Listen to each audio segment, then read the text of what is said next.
المتقين والصلاة والسلام على أشرف الأنبياء والمرسلين وعلى آله وصحابه وأزواجه وذرياته وأهل بيته أجمعين أما بعد أعوذ بالله من الشيطان الرجيم بسم الله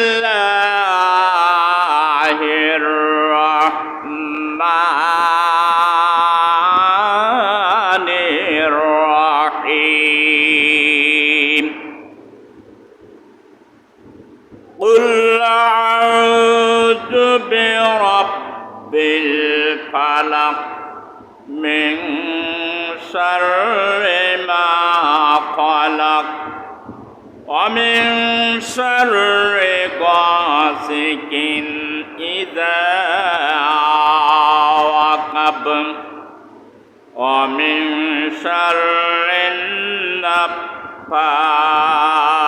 النفاثات في العقد ومن شر حاسد إذا حسد صدقت يا الله. وعن أبي هريرة رضي الله تعالى عنه قال قال النبي صلى الله عليه وسلم إياكم والحسد فإن الحسد يأكل الحسنات كما تأكل النار الحطب. رواه أبو داود. إن الله وملائكته يصلون على النبي يا أيها الذين آمنوا صلوا عليه وسلموا تسليما. محبতের সঙ্গে পড়েন আল্লাহুম্মা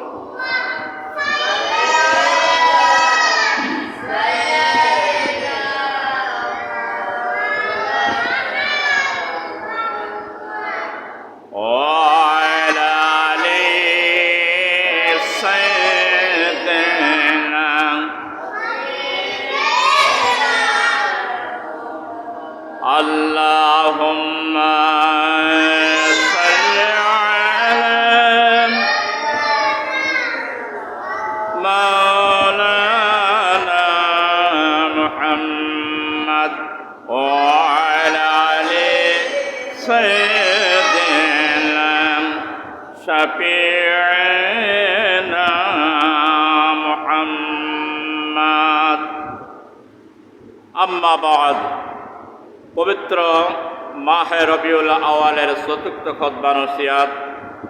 উপস্থিত বয়োজ্যেষ্ঠ শ্রদ্ধেয় মুরব্বিয়ান কেরাম, সমবয়স্ক আমার ইসলাম প্রিয় তাওহীদ জনতা ভাইরা, গৃহে কর্মে অবস্থানরত সরলা সাধবী সম্মানিতা মা ও বোনেরা ও আমার স্নেহভাজন কলিজার টুকরা কচি ও কাসারা, আসসালামু আলাইকুম ওয়া রাহমাতুল্লাহি ওয়া বারাকাতুহু। মহান আল্লাহ রাব্বুল আলামিন মহিয়ান গরিয়ান সর্বময় ক্ষমতার মালিক আল্লাহ সুবহানাহু ওয়া তাআলার দরবারে লাখ কোটি কালিমাতুশ শুকর আদায় করছি, যিনি মেহেরবানি করে পবিত্র এই দিনে দুনিয়ার সমস্ত কর্মকে স্থগিত করে যথা সময় আসমানের নিচে জমিনের উপর সর্ব সম্মানিত স্থানে আসন গ্রহণ করার তৌফিক এনায়েত করেছেন সেই মহান রব্বুল আলামিনের দরবারে প্রাণ করে আবেগ জড়িত কণ্ঠে কালিমাতুশ শুকর আদায় করি। যে যেখানে আছেন সেখান থেকেই সমাস্বরে বলুন আলহামদুলিল্লাহ। অগণিত দুরূদ সালাম ও রহমত কল্যাণ শান্তি ও মহিমা বর্ষিত হোক সর্বকালের সর্বযুগের মহান নেতা, মানবতার মুক্তির দিশারি, মুক্তির কান্ডারি, সরওয়ারে কায়নাত, আশরাফুল আম্বিয়া জনাবে মুহাম্মদুর রাসূলুল্লাহ। সকলে বলুন সাল্লাল্লাহু আলাইহি ওয়াসাল্লামের উপরে বর্ষিত হোক। আজকের আলোচ্য বিষয় হচ্ছে হিংসা এবং বিদ্বেষ। আজকে আপডেট নিউজ হিংসা সম্পর্কে, অহংকার সম্পর্কে আজকের বিষয়বস্তু অতীব গুরুত্বপূর্ণ। যদিও মনে হচ্ছে কথাটাই শুনতেই তো ছোট্ট, কিন্তু এমন একটি ক্ষেপণাস্ত্র যা মারলে মানুষের সব কিছু জীবনের নাস্তা নাবুদ হয়ে যায়। আমি মহাগ্রন্থ কোরআনে কারিম 30 পারা সূরাতুল ফালাক, সূরা নম্বর আছে 113 তেলাওয়াত করেছি। বিশ্ব নবীর জীবন আদর্শ থেকে সহিহ সনদ থেকে একটি হাদিস তেলাওয়াত করেছি। ইনশাআল্লাহ তাআলা আল্লাহ পাক যদি তৌফিক এনায়েত করেন, এই সূরার আলোকে এবং হাদিসের আলোকে আজকে খুব গুরুত্বপূর্ণ বিষয় আমি উপস্থাপন করব সংক্ষেপ সময়, মোলাক্কাস এবং মৌলিক বিষয়গুলোকে। সূরাতুল ফালাক সেই সময় নাযিল হয়েছিল।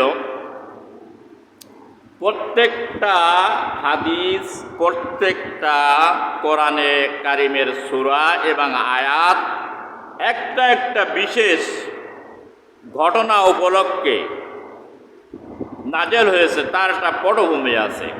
আমি এর তাফসির বলবো ইনশাআল্লাহ আনোয়ারুল কোরআন থেকে। তো সূরা ফালাক এমন একটি সূরা যা মানুষ সচরাচর পড়ে কিন্তু অর্থ বোঝে না। এটা একটা গুরুত্বপূর্ণ সূরা হিসাবে নাজিল হয়েছে, ভারী সূরা। সূরা ফালাকের মধ্যে 5টি আয়াত আছে, একটি রুকু আছে, 23টি বাক্য আছে এবং 69টি অক্ষর আছে। সূরাটির নাজিল সম্পর্কে মুফাসসিরিনদের মতভেদ আছে। কেউ বলেছেন মাক্কি, কেউ বলেছেন মাদানী। এই সূরাটা সেই সময় নাজিল হয়েছে। হযরতে জুবায়ের রাদিয়াল্লাহু তাআলা আনহু এর তাফসীর করেছেন। লাবিদ ইবনে আসেম বলুন, এটা জুরাইজের গোত্রের লোক ছিল। লাবিদ ইবনে আসেম রাসূল কারীম সাল্লাল্লাহু আলাইহি ওয়াসাল্লামকে জাদু করেছিল হিংসার বশীভূত, ক্ষতি করার জন্য, মেরে ফেলার জন্য। তো এই সম্পর্কে এই সূরাটাই নাযিল হয়েছে। তার কারণ হিংসা এমন একটি অস্ত্র যা মানুষের জীবনের সব কিছু নাস্তা নাবুদ করে দেয়। তামাম দুনিয়ায় সকল জাতির মধ্যে এটা হিংসা বিদ্বেষ অহরহ, এটা মামুলিক বিষয় বলে মানুষ মনে করে। কিন্তু হিংসা যে কত বড় একটি ক্ষেপণাস্ত্র এটা মানুষ জানে না। হিংসা এটা হচ্ছে শয়তানের একটি অস্ত্র, হাতিয়ার। শয়তান সর্বপ্রথম এটা শুরু করে তার অস্ত্র দিয়ে। আল্লাহর বান্দারা খুব মনের কান দিয়ে খেয়াল করে শুনুন। হিংসা মানুষ, হিংসুটে মানুষের পরিণতি কি হবে, তার অবস্থা কি হবে, সকল জাতি ধর্ম বর্ণ নির্বিশেষে সকলের মধ্যে এই হিংসা আছে। মানুষের মধ্যে মানুষের, নারীর মধ্যে নারীর প্রতি হিংসা, পুরুষের মধ্যে পুরুষের প্রতি হিংসা, ভাই ভাইয়ের প্রতি হিংসা, পিতা পুত্রের প্রতি হিংসা, গোত্র গোত্রের প্রতি হিংসা, একজন আলেম আরেকজন আলেমের প্রতি হিংসা বিদ্বেষ, একটা দল আরেকটা দলের পরে হিংসা বিদ্বেষ, একজন ভ্যানালা আরেকজন ভ্যানালার পরে হিংসা বিদ্বেষ, একজন শ্রমিক আরেকজন শ্রমের উপরে হিংসা, একজন চাকরিজীবী আরেকজন চাকরিজীবীর উপরে হিংসুটি। এমনি ভাবে আওয়াল থেকে আখির পর্যন্ত হিংসার সাগরের মধ্যে মানুষ ডুবে আসে। তো রাসূল কারীম সাল্লাল্লাহু আলাইহি সাল্লামকে হিংসার বশীভূত হয়ে লাবিদ যখন জাদু করেছিলেন তার হত্যা করার জন্য, নবীর মতন মানুষ আসমানের নিচে জমিনের উপরে কিয়ামত পর্যন্ত আর কোনোদিন আসবে না, আর এমন মানুষ পৃথিবীর ইতিহাসে আর ছিলেন না। সেই মানুষটার পিছনে হিংসা করেছিলেন ইহুদি গোত্রর। ইনি ছিলেন একজন দুরাচার কূটনীতি, ইহুদিদের দোসর লাবিদ। ইনি জুরায়েজের জিদ দ্বারা রাসূল কারীম সাল্লাল্লাহু আলাইহি সাল্লামের একটা চিরন উদ্ধার করে। উদ্ধার করার পরে তিনি সুচ দিয়ে 11টি গিরা দিয়ে প্রত্যেকটা চিরুনির দাঁতের ফাঁকায় ফাঁকায় গিরা দিয়ে এটা ওই কূপের ভিতরে নিক্ষেপ করেছিল, কূপের নিচে পাথর চাপা দিয়ে রেখেছিল। রাসূল কারীম সাল্লাল্লাহু আলাইহি ওয়াসাল্লাম আস্তে আস্তে শুকাইতে ধরলেন, খাইতে পারে না, অস্বস্তি লাগে, নিস্তেজ হয়ে যাচ্ছে শরীরটা, অসুস্থতা বোধ করছেন, বিভিন্ন প্রকারের তার শারীরিক অসুস্থতা দেখা দিল। জাদুর দ্বারায় মানুষের প্রবল ক্ষতি হয়, একেবারে যাবতীয় শক্তির সমারোহকে এটাকে নিস্তেজ করে ফেলে, কোনো ওষুধে কাজ করে না। এখন যদি কেউ জাদুগ্রস্ত ব্যক্তি হয়, বাংলাদেশের ডাক্তার দিয়ে পরীক্ষাও যদি করে, কিন্তু তার কোনো একটি রোগ রিপোর্টে উঠবে না। জাদু এমন একটা জিনিস।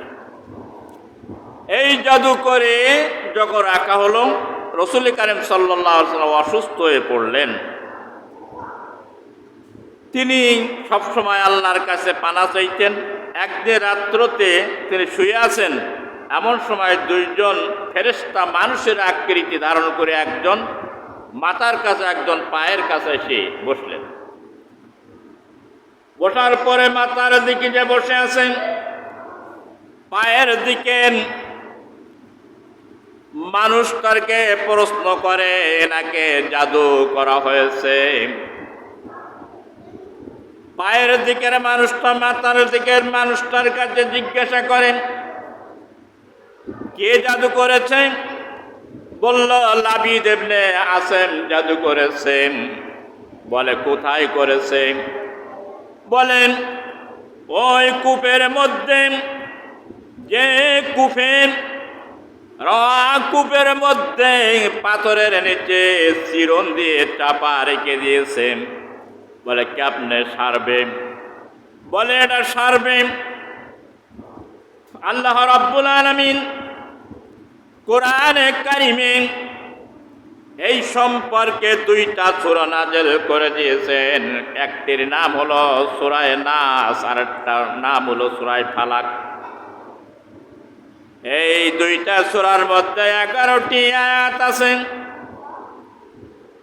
আমি আজকে যে সূরাটি পাঠ করলাম তার মধ্যে 5টি আয়াত আল্লাহ রাব্বুল আলামিন নবীর উপরে নাযিল করে দিয়ে বললেন, ও আমার হাবিব, আপনি চিন্তা করেন না, আপনি টেনশন করেন না, আপনি ভীত হন না, আপনি এইটাই পাঠ করেন একটা একটা।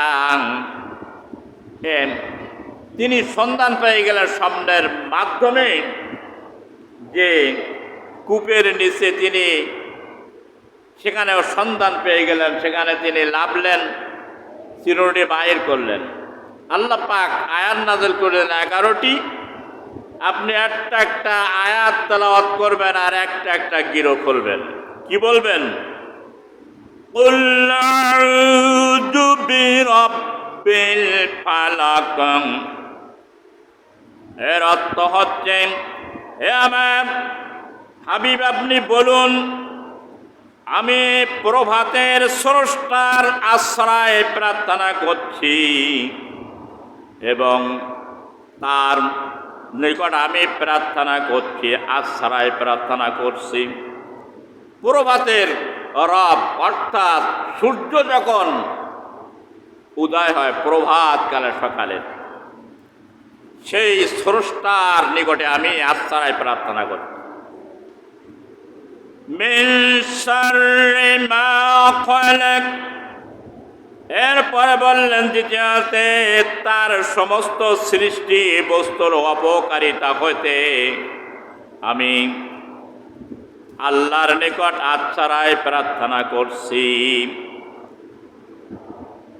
ওমিন শাররি গাসিকিন ইযা ওয়াকাব।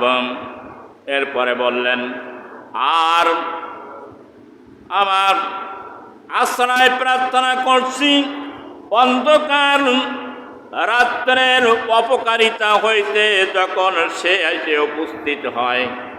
অর্থাৎ রাত্রবেলায় যেমন মানুষ ক্ষতি করে, অপকারিতা করে, চুরি করে, ডাকাতি করে, মানুষের লুণ্ঠন করে, সেই অন্ধকার রাতের প্রভুর কাছে আমি আশ্রয় প্রার্থনা করছি। ওমিন শাররিন নাফাসাতি ফিল উকাদ। চতুর্থ হচ্ছে, আর জাদু এবং তাগার ক্রান্তি সমূহের উপরে পড়ে ফুৎকারকারীদের অপকারিতা হইতে আল্লাহর নিকটে আমি আশ্রয় প্রার্থনা করছি। ওমিন শাররি হাসিদিন ইযা হাসাদ। অর্থাৎ আর হিংসা পোষণকারী এবং অপকারিতা হতে যখন সে মানুষের উপরে হিংসা করে, আমি তার অপকারিতা থেকে আল্লাহর নিকটে আশ্রয় প্রার্থনা করছি। 5টি পড়লেন, 5টা গিরে খুলে গেল। সূরা নাসের 6টি পড়লেন, 6টা গিরে খুলে গেল। রাসূল কারীম সাল্লাল্লাহু আলাইহি সাল্লাম পূর্ণ সুস্থ হয়ে গেল, জানলেন সব কিছু। সাহাবায়ে কেরাম বললেন, ইয়া রাসূলুল্লাহ, আপনি হুকুম দেন আর তার নামটাই বলুন, আমরা তাকে কতল করে ফেলব। আয়েশা সিদ্দিকা রাদিয়াল্লাহু তাআলা তার স্ত্রী বললেন, আপনি তার নামটা বলুন, আমরা তাকে কতল করে ফেলব। রাসূল বললেন, না, ক্ষমা করে দিলেন যে তাকে আমি ক্ষমার দৃষ্টিতে দেখলাম। এটা হচ্ছে নবীর চরিত্র, নবীর আদর্শ। আমার ভাইরা, এই জন্য হিংসা এমন একটা ক্ষেপণাস্ত্র যা শুরু হয়েছে আসমান থেকে, সর্বপ্রথম শুরু হয় وعن أبي هريرة رضي الله تعالى عنه قال রাসূল কারীম সাল্লাল্লাহু আলাইহি ওয়াসাল্লাম বলেছেন যে আল্লাহ রাব্বুল আলামিন সর্বপ্রথম শয়তান শুরু করে আসমান থেকে এই হিংসাটি তাহারাতুল কলবিহি ওয়া ইলা মিন তাহারাতিল আবাদান। মানুষের শরীরের পবিত্রতা থেকে, কাপড়ের পবিত্রতা চেয়েও কলব এবং অন্তরের পবিত্রতাটি আল্লাহর কাছে খুবই পছন্দনীয়। আমি উপরে পরিষ্কার তরিকার সুন্দর পোশাক পরিহিত করলাম এবং আমার অন্তরের মধ্যে, ইমানের মধ্যে কালিমা থাকলো, কোনো লাভ হবে? কোনো আমলেই লাভ হবে না। এই জন্য তাহারাতুল কলব সবচাইতে অন্তরের পবিত্রতা হচ্ছে হিংসা, বিদ্বেষ, অহংকার, আত্মা, অহমিকা, তাকাব্বুরে, ফকরি, সমস্ত রকমের কলুষতা থেকে অন্তরকে পবিত্রতা করতাম। কদ আফলাহা মান তাযাক্কা, ওই ব্যক্তি সফলতা অর্জন করেছে, কামিয়াবি লাভ করেছে যে ব্যক্তি তার অন্তরকে পবিত্রতা করতে পেরেছে, পরিচ্ছন্নতা করতে পেরেছে। আল্লাহর বান্দারা শুনে রাখুন, সূরাতুশ শুআরা 88 নম্বর আয়াতে আল্লাহ রাব্বুল আলামিন বলেছেন ইয়াউমা লা ইয়ানফাউ মালুন ওয়ালা বানুন, সন্তান সন্ততি কোনো উপকারে আসবে না যেদিন ধন সম্পদ এবং সন্তানাদি কোনো উপকারে আসবে না। তারা কোনো উপকার যেদিন করতে পারবে না, সেদিন মানুষের উপকার করবে একটি জিনিস, সেটা হচ্ছে কি তার নেক আমল। একজনের 3টি ভাই আছেন। এইবার মৃত্যুর উপরে এক ভাই বলল, আমি তোমার দুনিয়ার সঙ্গী ছিলাম, আমি আজকে আর তোমার কোনো উপকার করতে পারবো না, বিদায় হয়ে গেল। থাকলো 2 ভাই। আরেক ভাই বলল, আমি আজকে তোমার কোনো উপকার করতে পারবো না, সুতরাং আজকে আমি তোমার থেকে পৃথক হয়ে গেলাম। অর্থাৎ সন্তান পৃথক হয়ে গেল, সম্পদও পৃথক হয়ে গেল। একটি ভাই থাকবে, সে বলবে, আমি আজকে তোমার সঙ্গী, দুনিয়াতে তোমার সঙ্গী ছিলাম, আখিরাতেও তোমার সঙ্গী থাকবো। অর্থাৎ ওই ভাইটা ওটা কাফনের মধ্যে ঢুকে যাবে, সুতরাং সঙ্গে কবরেও যাবে, হাসরে উঠবে, মিজানে উঠবে, পুলসিরাত আসবে, বিচার দিবসে উঠবে। তাহলে কোন বস্তুটা সবচেয়ে আমার কাছে প্রিয় এই দুনিয়ায়? মাল না, বোঝে না কেউ। ভাই বেড়াদার, আত্মীয় স্বজন না, সম্পদ না, কোনটা? আমলটাই। সে আমলটাই মানুষ করে না, আমল মানুষ ছেড়ে দিয়েছে। ধ্বংস মানুষের জন্য অনিবার্য। বাইরামান, আল্লাহর নবীর একটি সহিহ হাদিস শুনে রাখুন। আন আবি হুরায়রা রাদিয়াল্লাহু তাআলা আনহু قال قال رسول الله صلى الله عليه وسلم إن الله لا ينظر إلى صوركم وأموالكم ولكن ينظر إلى قلوبكم وأعمالكم। এটা হচ্ছে সহিহ মুসলিমের হাদিস 6437 নম্বর হাদিস আমি আপনাদের শোনালাম। আল্লাহর নবী বলেছেন, হযরত আবু হুরায়রা হাদিসটা বর্ণনা করেছেন, নিশ্চয় আল্লাহ তোমাদের বাহ্যিক চাল চলন, বৃত্ত, বংশ এবং গোত্রের প্রতি কোনো দৃষ্টিপাত করবেন না। কোন বংশের ছিলে, কোন গোত্রের ছিলে, কোন দল তুমি দুনিয়ার থেকে করতে, এবং কি সম্মান তোমার ছিল, কত সন্তান ছিল, কত সম্পদ তোমার ছিল, তোমার আমৃত্য কেমন ছিল, এ সম্পর্কে প্রশ্ন করা হবে না। আর আল্লাহ পাকেরাও দেখবেন না। ওয়ালাইকুম ওয়ালাকি ইয়ানজুরু ইলা কুলুবিকুম, দেখবেন অন্তর। একটু আগে বললাম না, উপরের বাহ্যিক পবিত্রতা থেকে অন্তরের পবিত্রতা সবচেয়ে আল্লাহর কাছে পছন্দনীয়। আল্লাহ দেখবেন কিয়ামতে কলব দেখবেন, ঈমান দেখবেন, আত্মা দেখবেন। ওয়ালাকি ইয়ানজুরু ইলা কুলুবিকুম, আর দেখবেন ওয়ামালিকুম, তোমার আমল কেমন ছিল, কোন নিয়তে করেছো। দান করে মানুষ, নেক মানুষের দুটো শয়তান বাইরে করে দেয়, একটা আল্লাহর সন্তুষ্টির নিয়ত, আর একটা হলো মানুষের কাছে প্রশংসার নিয়ত। যদি মানুষের প্রশংসা পাওয়ার নিয়ত যদি হয়, আমলে একটি নেকিও হবে না। নামাজ বলেন, কালাম বলেন, হজ বলেন, যাকাত বলেন, দল বলেন, দাড়ি বলেন, যাই বলেন না কেন, এটা নিয়ত থাকতে হবে সহিহ এবং ইখলাসের নিয়ত, শুধুমাত্র আল্লাহর সন্তুষ্টির জন্য।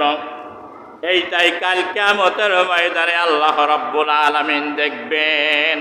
এইটাই হবে সবচেয়ে তার বড় সম্পদ। বন্ধুগণ, এই জন্য খেয়াল করবেন, আমল যখন করবেন তার সৎকা অল্পই হোক কোনো অসুবিধা নাই, এক বিকাল আমালুল কলিল কম হলে কোনো অসুবিধা নাই, কিন্তু সেটা হতে হবে নির্ভেজাল, আল্লাহর সন্তুষ্টি বা ইখলাসের জন্য হতে হবে। দান করার পরে আল্লাহর কাছে দোয়া করবেন, আল্লাহ ইখলাসের সঙ্গে দানটা তুমি কবুল করে নাও। নামাজ পড়ার পরে আল্লাহর কাছে দোয়া করো, আল্লাহ ইখলাসের সঙ্গে নামাজ তুমি কবুল করে নাও। কোরআন তেলাওয়াতের পরে দোয়া করবেন, আল্লাহ ইখলাসের সঙ্গে এই তেলাওয়াতগুলো তুমি কবুল করে নাও। এবং পরে বলবেন, আল্লাহ পরকালে তোমার রহমত এবং এই আমলের ওসিলায় তুমি আমাকে ক্ষমা করে দিও। ঠকাঠক দুটো সেজদা দিয়ে লেফট লাইট করতে করতে দৌড় মারলে কাজ হবে না। দান যদি করো 2 আঙুল দিয়ে বাম হাত দিয়ে উঁচু করে 10 জনের দেখাই কোনো লাভ হবে না, একটি নেকিও তোমার আমল নামায় হবে না। আমার আল্লাহর বান্দারা খেয়াল করে শুনে রাখেন, আল্লাহ হাসাদু আল্লাহু জানবিন আসাল্লাহু বিহি ফিস সামা। সর্বপ্রথম হিংসা শুরু হলো আসমান থেকে। কোথা থেকে? আসমান থেকে শুরু হলো। কেমনে? আসমানের সর্বপ্রথম ইবলিস হিংসা শুরু করে দিল। এটা ইবলিসের ক্ষেপণাস্ত্র। অর্থাৎ সূরা বনী ইসরাঈলের 61 নম্বর আয়াত আমি তেলাওয়াত করলাম। আল্লাহ তাআলা নাফরমানি সর্বপ্রথম ইবলিস আসমানে শুরু করে দিল হিংসা বিদ্বেষ। আদম আলাইহিস সালাতু ওয়াস সালামকে সিজদা করতে বলেন আল্লাহ। وَإِذْ قَالَ رَبُّكَ لِلْمَلَائِكَةِ إِنِّي جَاعِلٌ فِي الْأَرْضِ خَلِيفَةً وَإِذْ قَالَ رَبُّكَ لِلْمَلَائِكَةِ اسْجُدُوا, সিজদা করো আদমকে। জুদু অসজুদু, সবাই সিজদা করল, আসমানের যত ফেরেশতা ছিল, ইল্লা ইবলিস। সালার ইবলিস সিজদা করল না। কি আশ্চর্য ব্যাপার! আল্লাহর যে ফেরেশতা, অসংখ্য ফেরেশতা, সব সিজদায় পড়ে গেল, আর ইবলিস সিজদা করে নাই। ইল্লা ইবলিসা আবা ওয়াস্তাকবারা, ও একটু অহংকার করলো, তাকাব্বুরি করলো। আল্লাহ পাক জিজ্ঞাসা করলেন, সিজদা করলেন কেন? তো বলল যে সিজদা করলাম না এই জন্য।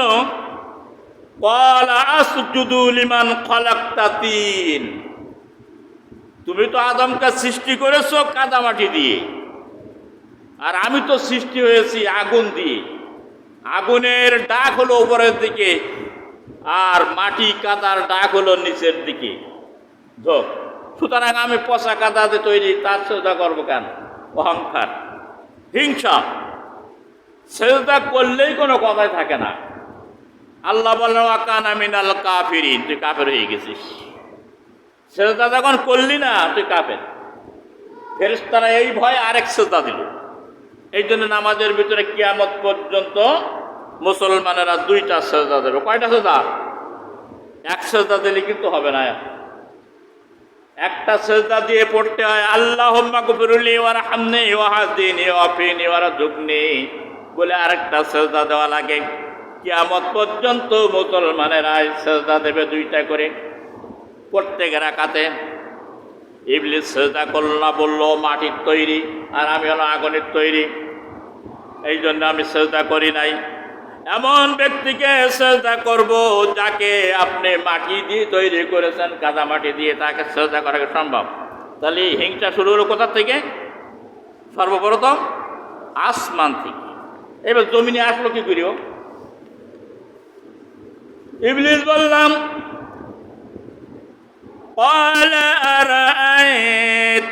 আল্লাহ পাক বলে যাচ্ছেন, তার বর্ণনাগুলো ক্বালা রাআইতাকা হাযাল্লাযী কাররামতা আলাইয়া লাইন আখখারতানি ইলা ইয়াউমিল কিয়ামাতি লা আহতানি কান্না দুররিয়াতাহু ইল্লা কলিলা। সূরা বানী ইসরাঈল ৬২ নম্বর আয়াত আমি তেলাওয়াত করলাম। সে বলল, দেখুন এই ব্যক্তি যাকে আপনি আমার উপরে সম্মান দিয়েছেন, আপনি আমাকে কিয়ামত পর্যন্ত সময় দেন, তবে আমি সামান্য সংখ্যা ছাড়া আর তার বংশধারকে আমি অবশ্যই অবশ্যই পথভ্রষ্ট করে ছাড়ব। চিৎকার মেরে বলেন নাউজুবিল্লাহ। ইবলিস কি বলল? আদমের যখন সেজদা করল না, তখন আল্লাহ পাক ওয়াকানা মিনাল কাফিরিন, তুই কাফের হয়ে গেছিস। আর কাফের হলো আল্লাহর অভিশপ্ত বান্দা, দুশমন। তখন ইবলিস বলল যে আপনি যখন আমার উপরে আদমকে সম্মান দিলে না, সেটা আমাকে না দিয়ে আদমকে দিতে বললেন, তখন আদমের অনুসারী যারা হবে আমি কিছু সংখ্যক ব্যতীত, ইল্লা কলিল, কম সংখ্যক ব্যতীত, আর বাকি অধিকাংশ সংখ্যাগরিষ্ঠ তাদেরকে আমি পথভ্রষ্ট করব। অনেক কাহিনী, এখানটা লম্বা কাহিনী আছে, সময়ের অভাব বলবো না। আমরা যেমন মানুষকে ডাকি আযানের মাধ্যমে, ঘোষণা দেয় আল্লাহু আকবার, আল্লাহ বড়, তারপর বলে হাইয়া আলাস সালাহ, নামাজের দিকে আসো, হাইয়া আলাল ফালাহ, কল্যাণের দিকে আসো। ইবলিস বলল কিয়ামত পর্যন্ত আমাকে সময় দিতে হবে। আল্লাহ বলে দিলাম যাও। বলে আদমের তো ডাকার জন্য বিভিন্ন সরঞ্জাম দিয়েছো, নিয়ম দিয়েছো, পদ্ধতি আইন দিয়েছো, কিন্তু আমার ডাকার পদ্ধতি কি? বললো তোর ডাকার পদ্ধতি হলো কি ঢোল বাজনা, তবলা, সেতারা, একতারা, দোতারা, তিনতারা, এইগুলো বাজার সঙ্গে সঙ্গে তোর অনুসারীরা এক জায়গায় হয়ে যাবে। দেখেন না বাজারে ঢোলের বাড়ি যখন দিয়েছে, এই চলতে তো নারী পুরুষ উড়ং হয়ে দৌড়ায়। এই জায়গায় আমি তো কত দেখেছি, নারীরা, পুরুষেরা, যুবক যুবতী, ঢোলের বাড়ি, ওর আজান আসছে, ওই ইবলিসের আজান, ওটা বাঁশি দিলে দৌড়াবে। বলে ঠিক আছে, আদমকে তো সম্মান তো দিলেন, কিন্তু তার তো শিকারীর জন্য কোরআন দিয়েছেন, কিন্তু আমার শিকারীর জন্য আপনি কি দিয়েছেন? বললে তোর শিকারীর জন্য নারী দিলাম, তোর শিকার করার জন্য নারী আমি দিলাম। নারীর খপ্পরে পড়লে সব কিছু তার শেষ হয়ে যায়। এই জন্য বেপর্দা নারী হলো শয়তানের অনুসারী। পর পুরুষের সামনে যখন বেপর্দায় আসবে, একজন নারী এক নাই দুই নাই কম করে নাও নিতে পারলে 1000 যুবককে তিনি জাহান্নামে নিতে পারবে। চিৎকার মেরে বলেন নাউজুবিল্লাহ। এই জন্য নারী পুরুষের পর্দা ফরজ করে দিয়েছেন। শয়তানের শিকারের তীর হলো নারী। বাইরের লম্বা কথা বলবো না, তার কারণ বিস্তারিত অনেক ইতিহাস আছে এর পিছনে, এখন বলবো না সময় স্বল্পতার কারণে। প্রথম শুরু হলো, ইবলিস বলল কিয়ামত পর্যন্ত আমাকে সময় দিবেন, আমি অল্প সংখ্যা বনি আদমকে ব্যতীত সবারকে গোমরা পথভ্রষ্ট করে জাহান্নামে বানিয়ে নিব। আল্লাহ এই শক্তি তারা দিয়ে দিল, বলল দুনিয়ার যত সুরত আছে সব সুরত আমাকে ধরার মতন ক্ষমতা দাও। আল্লাহ বললেন যা দিলাম, কিন্তু আমার নবীর সুরত ধারণ করতে পারবি না। শয়তান বলল ইবলিস আমাকে যখন আপনি লানত দিলেন তখন আমার কিয়ামত পর্যন্ত হায়াত দিতে হবে, এত হায়াত কিন্তু দুনিয়ার কোনো প্রাণী পাই নাই। বলল যা দিলাম। বলে তা যখন দিলে তখন আমার তওবা কবুলের জন্য আমার সময় দিতে হবে। বললো যাও, তাও দিলাম, একটা তওবা দোয়া তো শিকারে দিলাম, তওবা করলে সব গুনাহ মাফ। তাহলে ইবলিসের দলে হওয়া ভালো না? কি করেন ধরে বলেন, ভালো না?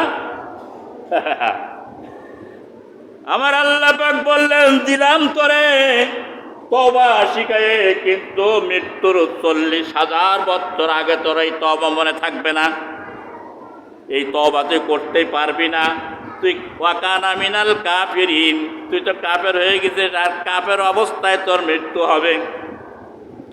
সুতরাং যারা নামাজ পড়বে না তারা হলো শয়তানের অনুসারী হয়ে যাবে কবরে। ঢোল বাজনার বাজার যারা যে করবে, তারা শুনে আওয়াজ শুনে যারা দৌড়াবে তারা শয়তানের দোসর, কোনো সন্দেহ নাই। কোরআনের আওয়াজ শুনে, মসজিদের আজান শুনে যারা দৌড়াবে এরা নবীর অনুসারী, আল্লাহর আশিক আর আল্লাহর মেহমান। আল্লাহর ঘরে যারা ঢোকে, আল্লাহর ঘরে যারা ঢোকে না ওরা হলো শয়তানের মেহমান, পরিষ্কার কথা। এখন আপনারা তো ভালো আমি জানি, কিন্তু অন্য অন্য জায়গার মুসাল্লিরা ওরা ঢুকতে চায় না। আপনারা তো আজানের সঙ্গে সঙ্গে বাজারে থাকেন, পটলের ফুল ছোবান, তারপরে জায়গার ছানি কাটেন, দৌড় মেরে মসজিদে চলে আসেন। কিন্তু অন্য জায়গার মুসাল্লিরা এরাও আপনাদের মতন অত শিক্ষিত হয়ে পারেনি, ভয় করে না। সুতরাং যে মসজিদে ঢুকলো না সে কি হলো, কার অনুসারী হয়? আরো জোরে বলেন, কার অনুসারী? শয়তানের, শয়তানের মেহমান তারা। বাইরে এইবার জমিনে কিভাবে আসলো? আসমানে তো শুরু হয়ে গেল এরকম হিংসা বিদ্বেষ। আল্লাহ রাব্বুল আলামিন সূরাতুল শুআরা, সূরা মাইদার 27 নম্বর আয়াতে বলেন আল্লাহ ক্বালা লা আকতুলান্নাকা। শয়তান এবার কিন্তু শক্তি দিয়ে দিল, জমিনে নিয়ে চলে আসলো হিংসাটা। সর্বপ্রথম পিতা আদম আলাইহিস সালাতু ওয়াস সালাম, একটা ছেলে একটা মেয়ে, জোড়ায় জোড়ায় হতো 60 জোড়া ছেলে মেয়ে। 60 জোড়া, কয় জোড়া? আরো জোড়া বলেন, কয় জোড়া? 60 জোড়া। কিন্তু আমাকে কটা? দুটো। দুইটা হইলেই লক তালা লাগাই দেবে, আর হবে না। আর আদম আলাইহিস সালাম আমাদের আদি পিতা, তার কটা হইল 60 জোড়া। ওই জোড়ার প্রথম জোড়ার ছেলে আর দ্বিতীয় জোড়ার মেয়ের সঙ্গে বিয়ে হতো তৎকালীন। তো হাবিল আর কাবিল প্রথম জন্মগ্রহণ করলো, তার সঙ্গে আগলিমা। এরবারা কাবিলের সঙ্গে যে জন্মগ্রহণ করলো তার বোন, এটা খুব সুন্দর। আল্লাহর নিয়ম অনুযায়ী আদম আলাইহিস সালামের বিবাহ দিতেন, কিন্তু কাবিল বলল আমি ওটা মানবো না, আমার সঙ্গে যে বোনটা জন্মগ্রহণ করেছে সুন্দর, আমার বোন ওর সঙ্গে বিয়ে দেব, এটা কোনোদিন হইতে পারে না, অসম্ভব। তা আদম আলাইহিস সালাম বললেন এটা তো আল্লাহর হুকুম। তাহলে আল্লাহর হুকুম হলে কী হবে? আমার বোন ওর সঙ্গে বিয়ে দেবো না। তাহলে তোমরা একটা কাজ করো, আল্লাহর অর্ডার হলো যে ওদেরকে মান্নত করতে বলো, যার মান্নত কবুল হবে সে তার সুন্দরী বোনকে বিয়ে করবে, আমি যেটা বলব। তখনকার মান্নত ছিল, কুরবানি ছিল এইটা যে পাহাড়ের পরে কিছু রেখে আসা, ছাগল, গরু, ধান, গম রাখবে, যেটা অদৃশ্য হয়ে উড়ে আসমানে চলে যাবে বা পুড়ে যাবে, ভস্ম হয়ে যাবে, সেটা কবুল হয়ে যাবে। আর যেটা পুড়ে থাকবে ওটা কবুল হবে না। আমরা যে কুরবানি দেই, আমরা তো মনে করি সবটাই কুরবানি হয়ে কবুল হয়ে গেছে। অনেকের কবুল হয় না, প্র্যাকটিক্যালে দেখায় না। সেটা আদম আলাইহিস সালামের দেখালেন হাবিল আর কাবিল। কেউ থলেন এক গুছি গম, আরেকজন থলেন একগুচ্ছে অনেক বর্ণনা আছে যে একটি জন্তু, কিন্তু হাবিলের এটা কুরবানিটা আল্লাহর দরবারে কবুল হয়ে গেল। চিৎকার মেরে বলেন সুবহানাল্লাহ। তিনি বিয়ে করবে সুন্দরী আকলিমাকে, বিয়ে হয়ে গেল। এইবার কাবিলের হিংসা দাঁড়াই গেল, আমার যাতে কবুল হলো না, আর তোরটা কবুল হয়ে গেল, কিন্তু তোর আমি হত্যা করবো। ক্বালা লা আকতুলান্নাকা, সূরা মায়দার ২৭ নম্বর আয়াতের অংশ। তো হাবিল বলল, তুমি যদি আমাকে হত্যা করো তাহলে আমি তোমার প্রতিশোধ নেব না, আমি তোমার কাছে প্রতিশোধ নেব না। কিন্তু সর্বপ্রথম ইবলিস হাবিল আর কাবিলের ভিতরে হত্যা এবং হিংসার বীজ বপন করে দিল। দুনিয়ায় শুরু হয়ে গেল, আসমানে তো শুরু করিয়ে দিল, দ্বিতীয় নম্বর দুনিয়ার থেকে আদম আলাইহিস সালাম থেকে, এখান থেকে ইবলিস শুরু করে দিল। যা দুনিয়ায় যাবি, এইরকম হিংসার বিদ্বেষ শয়তানি শুরু হয়ে যাবে। لا يزال الناس بخير ما لم يتحسدوا। হিংসা হলো নিন্দনীয়, ঘৃণিত একটা অপরাধ। এটা একটা হিংসা, এমন একটা বস্তু যা প্রত্যেকটা প্রাণীর ভিতরে আছে, মানুষ ছাড়াও প্রত্যেকটা জন্তুর ভিতরে এটা আছে। হিংসাটা কি? নিন্দনীয় একটা অপরাধ, ঘৃণিত একটা অপরাধ। হিংসার দ্বারা কি হয়? লা ইয়াজালুন নাসা বিখাইরি মা লা ইয়াতালাক, মানুষ ততক্ষণ পর্যন্ত কল্যাণের মধ্যে থাকবে যতক্ষণ পরস্পর হিংসা না করবে, বিদ্বেষ না করবে, ততক্ষণ পর্যন্ত মানুষগুলো শান্তি এবং কল্যাণের ভিতরে থাকবে। চিৎকার মেরে বলেন সুবহানাল্লাহ। হিংসা যার ভিতরে নাই তার ভিতরে কল্যাণ আছে। হিংসা যার ভিতরে আছে, যে জাতির ভিতরে, যে দলের ভিতরে, যে সম্প্রদায়ের ভিতরে, যে গোত্রের ভিতরে, তারা অকল্যাণের ভিতরে, তারা ধ্বংসপ্রাপ্ত হবে। পূর্বের জাতিগুলো ধ্বংস হয়েছে হিংসার কারণে। নবীজি বলেছেন অনেক কথা। বাইরে হিংসাকার দৃষ্টান্ত অনেকগুলো পেশ করতে হয়। দুই ফকির একসঙ্গে ভিক্ষা করে, একজন হলো কানা আর একজন হলো খোড়া। কিন্তু ওই কানা, ওই খোড়া ব্যক্তি একটু সুরকেরা ভালো জানে, আর ওই কানা খুব ভালো জানে না। তাহলে দুইজনের নামাজ তো জামাতে পড়তে গেলে একজনের পড়াতেই হবে। একা থেকে দুইজনের নামাজ উত্তম, দুইজন থেকে তিনজন, তিনজন থেকে চারজন, চারজন থেকে অধিক লোকে একসঙ্গে নামাজ পড়া উত্তম, ২৭ গুণ সওয়াব বেশি। তো বলল যে দোস্ত, তাহলে তুমি একটা কাজ করো, তুমি যখন জানো তুমি নামাজ পড়াও, তো প্রতিদিন পড়া ইয়্যাকা না'বুদু ওয়া ইয়্যাকা নাস্তাঈন। এর অর্থ তোমার ইবাদত করি এবং তোমার কাছে সাহায্য চাই। আর কানা মনে মনে চিন্তা করেছে, হিংসা ও ফেটি পড়ে নামাজও হয় না, শালা প্রতিদিন আমার ভাঙাস তুই। তো একজনের বলছে, দেখে নামাজকে আমি পড়াবো। কানা বলছে নামাজকে আমি পড়াবো, তো পড়াবো, তুমি তো পড়াতে অসুবিধা নেই। তখন ওখানে সূরা ফাতিহার ওই জায়গায় এসে ইয়্যাকা না'বুদুর জায়গায় কাছে ইয়্যাকা না'বুদু ওয়া ইয়্যাকা নাস্তাঈন নামাজ শেষ করিয়েছে। তখন বলছে, বন্ধু ও তো লেখা নেই, তোমার বললে কেন? তখন তুমি প্রতিদিন বলো, তা কিছু হয় না। তুমি তো প্রতিদিন বলো, তা আমি তো খেপিনি। আজকে আমি একদিন বলে আমি খেপে গেছাও, এটা না হিংসা। এই যে হিংসার বিদ্বেষ মানুষের ভিতরে শয়তানের একটা ক্ষেপণাস্ত্র ঢুকাই দিল। আর আবি সাইয়্যিদ খুদরি রাদিয়াল্লাহু তাআলা قال قال رسول الله صلى الله عليه وسلم أن جبرائيل آتى قال النبي صلى الله عليه وسلم يا محمد أشتاق قال نعم قال بسم الله الرحمن الرحيم। তিরমিজি শরীফের হাদিস ৯৭২ নম্বর হাদিস তেলাওয়াত করলাম। বিশ্ব নবীকে হিংসা করে লাবিদ জাদু করে দিল। কালো জাদু, সাদা জাদু, লাল জাদু, অনেক প্রকারের জাদু আছে। গাছে মারলে গাছ শুকিয়ে যায়, গরুর মারলে গরু শুকিয়ে যায়, দুধ হয় না। মানুষের মারলে মানুষ শুকিয়ে যায়, ওষুধে কাজ করে না। এইরকম জাদু আছে। বিশ্বাস হয়? কথা বলেন না কেন? হ্যাঁ, কথা বলতে হবে, না বললে না। তো রাসূলুল্লাহ কারীম সাল্লাল্লাহু আলাইহি ওয়াসাল্লাম যখন শুকায় শুকায় যাচ্ছেন, কিছুই ভালো লাগে না। জিবরাইল আলাইহিস সালাতু ওয়াস সালাম বলে, ইয়া রাসূলুল্লাহ, আপনি কি অসুস্থ? আমি যে হাদিসটা বললাম যে হাদিসটার অর্থ। তো বলছে হ্যাঁ। কলা নাম, আমি অসুস্থ।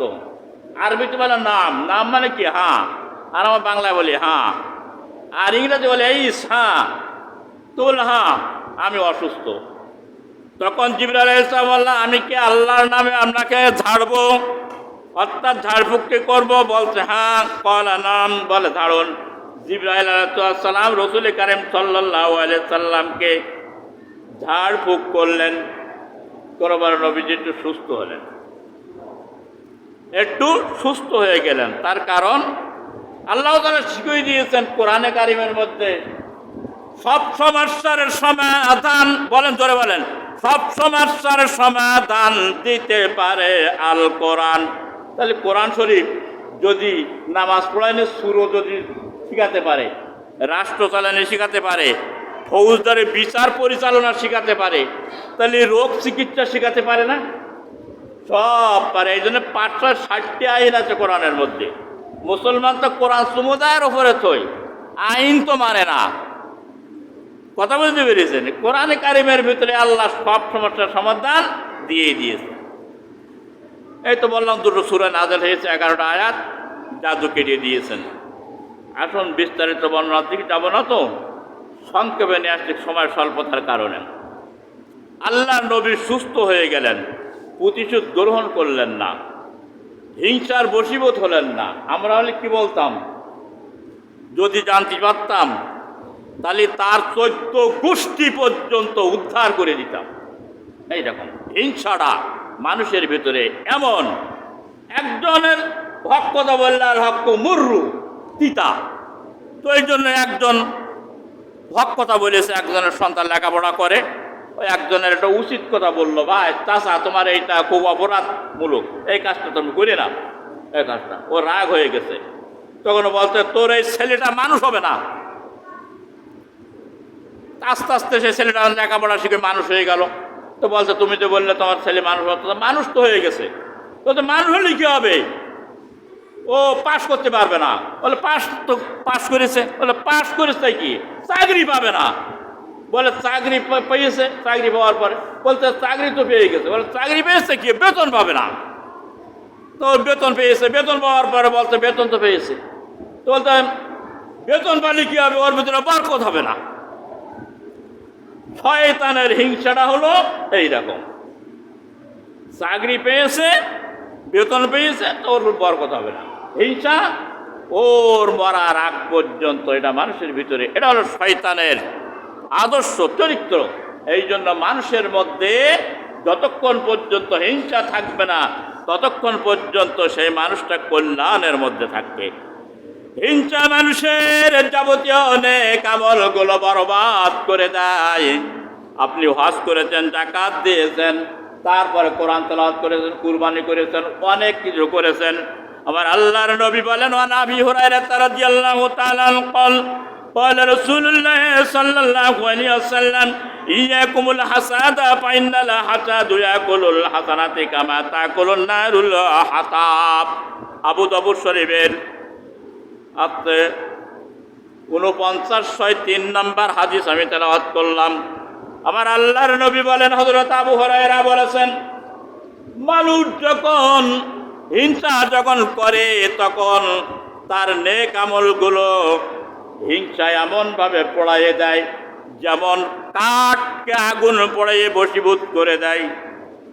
কাঠের গুদুমে যদি আগুন ধরাই দেওয়া যায়, তাহলে কাঠ বাড়বে না কমবে, ভস্ম হয়ে যাবে। সুতরাং তুলার গাদার মধ্যে যদি আগুন দেওয়া হয়, তুলা ভস্ম হয়ে যাবে ফুটতে ফুটতে। আমার আল্লাহর নবী সহিহ হাদিসে বলে দিলেন, তোমরা যে হিংসা করো, তোমাদের নেক আমলগুলো এই কাঠে যাব না, আগুন, আগুন যেমন কাঠকে ভস্ম করে দেয়, নেক আমলগুলো তোমাদের হিংসায় সব কিছু ভস্ম করে দেবে। চিৎকার করে বলেন নাউজুবিল্লাহ। আমার ভাইরা, এইবারে হিংসা যারা করে শেষ পর্যায়ে চলে এসেছি, আর বিস্তারিত লম্বা আলোচনার দিকে যাব না। যারা হিংসা করে তাদের 5 প্রকার পুরস্কার। কয় প্রকার? আরো ধরে 5 প্রকার পুরস্কার। 1 নম্বর পুরস্কার, ফকি আবুল আয়েস সমরকন্দি তার গ্রন্থের ভিতরে লিখেছেন যে 5 প্রকার শাস্তি তার হবে যারা হিংসা করে দুনিয়ার থেকে। 1 নম্বরের শাস্তি তার দুশ্চিন্তা, অন্তর জ্বালা দগ্ধ হবে। হিংসুকের অন্তর জ্বালা সবসময় জ্বলতে থাকবে, তার দুশ্চিন্তা তার কোনো সময় ছাড়বে না, পাত ছাড়বে না। অন্তরের জ্বালা, কাউকে ক্ষতি করতে হলে টেনশন করা লাগে, চিন্তা করা লাগে, ভাবনা করা, ঘুম হারাম করা লাগে, পয়সা খরচ করা লাগে। তাহলে এটা কি ভালো না মন্দ? টেনশন, অন্তর জ্বালা 1 নম্বরে সংক্ষেপে বলে। 2 নম্বরে হচ্ছে মানুষের মাঝে এমন কোন সে তার বদনাম হয়ে যায়, মানুষের ভিতরে সে ঘৃণিত হয়ে যায়, কোনো দিন আর প্রশংসিত হতে পারে না। 2 নম্বরে। 3 নম্বরে হচ্ছে যে মানুষের মাঝে সে এমন ধরনের ঘৃণিত হয়ে যায়, মানুষ তাকে দেখলে ঘৃণার চোখে তাকায়, ভালো চোখে দেখে না তাকে। 3 নম্বর হচ্ছে সে যত ভালো কাজ করুক না কেন সমাজে, তার কোনো সওয়াব হয় না। তার যত আসমানি জমিনে অসুখ বসুখ হোক না কেন, তার কোনো সওয়াব হয় না। তার কারণে একটা কাঁটা যদি বৃদ্ধি করে পায়, একটা ফোড়া যদি হয়, মাথার যন্ত্রণা যদি করে, তার দ্বারা গোনা মাফ হয়, নেকি হয়। কাঁটা ফুললেই একটা নেকি হয়। কিন্তু এই হিংসুকের যদি আসমানের জমিনে যত বালাম আছে, ও তার একটা নেকিও তার আমল নয় লেখা হবে না। 4 নম্বরে হচ্ছে আল্লাহর নিকটে সে ঘৃণিত এবং ক্রোধ ভাজন ব্যক্তি। আল্লাহ তার ঘৃণার চোখে দেখে, জমিনবাসীকে বলে দেয়, আসমানবাসীকে বলে দেয়, ওর ঘৃণার চোখে দেখে, সে সকলের কাছে ঘৃণিত হয়। 5 নম্বর হচ্ছে আল্লাহর তরফ থেকে তার জন্য দয়ার দরজাগুলো বন্ধ হয়ে যায়। চিৎকার মেরে বলেন নাউজুবিল্লাহ। আমাদের সমাজে এইরকম হিংসুক, এইরকম ক্রিমিনাল, পরশ্রী কাতরতা, অহংকারী, তাকাব্বুরি, ফকরালা লোক নাই। কি কথা ঠিক না? বন্ধুরা আমার, ভাইরা আমার, যদি এই রোগ যদি থাকে, কোনো কাম হইতো না সেজদায়। নির্ভেজাল হিংসার মনের ভেতর থেকে পরিত্যাগ করতে হবে। হিংসার আগুন হলে মস্ত বড় একটি আগুন।